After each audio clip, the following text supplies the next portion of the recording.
completely forgot that. So that was my just emphasis. Now Stephan will give us not a presentation, but a presentation. Although I have one slide, we'll see. And that's a bit provocative, but yes, you want to have a provocative and from a, I would say, firm-based view and reaction of using and presenting us his own experience. I have one slide.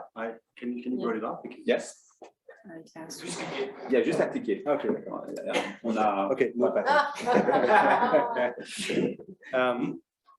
so, yes, why no patent? I'm not a no patent activist. I think it's just some hint about Naomi Klein, but the basic idea there, because you understand, because maybe from my conversations before, I mean, I do support patents, but I just want to highlight the fact that there is a life beyond patent, and I will try to explain through the experience I have done.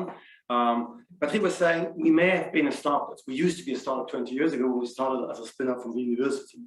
Okay, but we are closer to what you said, Rainer. We are very much knowledge-based, and this is what I will try to explain.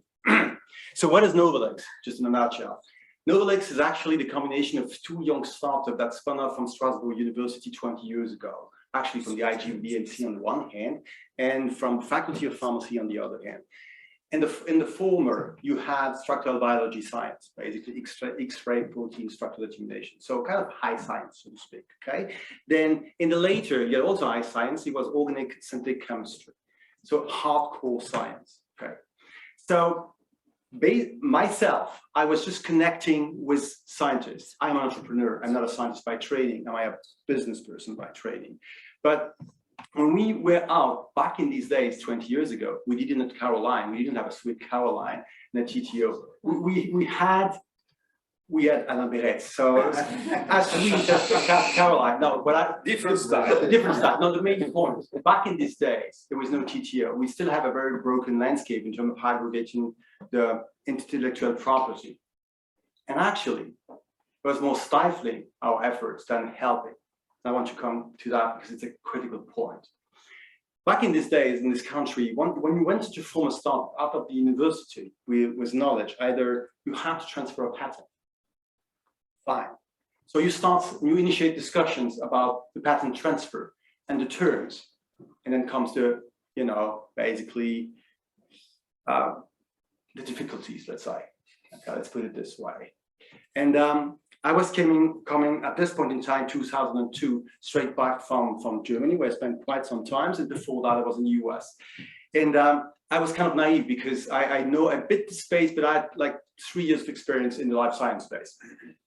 And back in these days, the provision of transfer for a young company where there's no other way to describe them as insane, basically, because either in the cash provision that we had to bring up front and with the stockpiles we have to share with the institution was really stifling, basically, our will, guts, energy to take it forward. So we developed kind of an avoidance practice because we needed some kind of link with the institution, because we needed the research people, and the research people could only work in the startup company if they had something to transfer. So ultimately, the gimmick was we were negotiating some kind of, what it is, knowledge license transfer, and this is how we started. And for us, it was all the more critical because you may not remember because it's some time ago, but it was basically the end of what Greenspan called the irrational exuberance. I mean, April 2001, you had the NASDAQ collapsing. So in the wake of that, for about 2 or 3 years, it was extremely difficult to get money raised to fund startup, especially if it was technology platform. And sure enough, we did technology platform, so forget it. So on the one hand, we had to face the necessity of licensing something, which was completely unapplicable, and the terms were not fitting the context. Okay, that was on the one hand. And the other one, there was no money.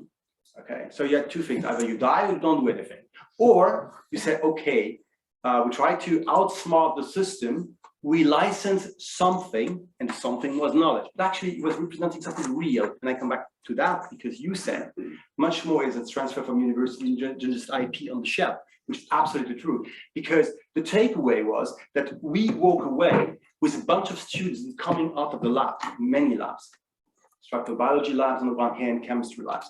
And what we did, as we couldn't have money, is we developed a service company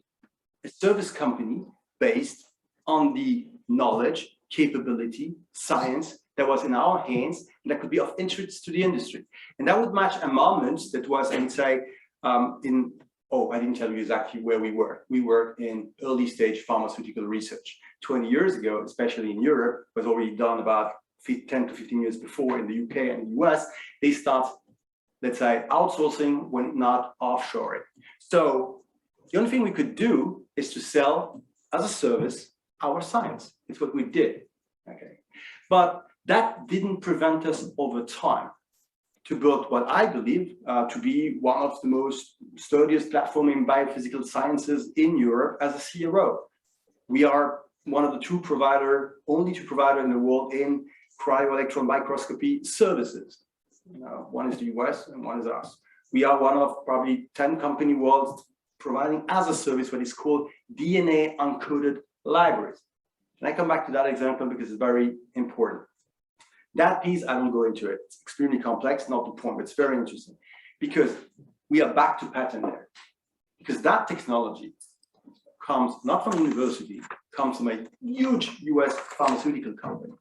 Okay, so by doing no patent at the beginning, doesn't mean by any that we're not interested in patenting or in dealing with patents. Okay. So today, we own an exclusive license to a technology that has been developed within one of the biggest US firms that is connected to DNA uncoded library. So the key point there is patent is also good with certain business models. Because today, what I should also say, we are back to patent, not only because we licensed that technology, but because we licensed something from the university about 5 years ago now, 7 years ago, which we managed to be funded by VC, the one we didn't get 20 years ago, we did get them 3 years ago, basically, okay? And then the game is completely different. But in the meantime, the ecosystem in France has progressed. It was not mature at this point in time to run, I would say, I don't think if it's only fair negotiations, but the appreciation of what the value of certain thing at certain point in time was not there.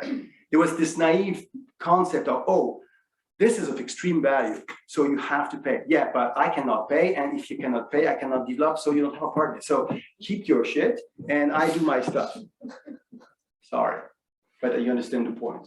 Okay, so I do believe that our ecosystem, not locally, but nationwide, has done progress in the way it handles smartly patents. And I also have seen progress because Bruno, Jan, Rainer, all mentioned something key. It's the value of patents, because there was also a behavior.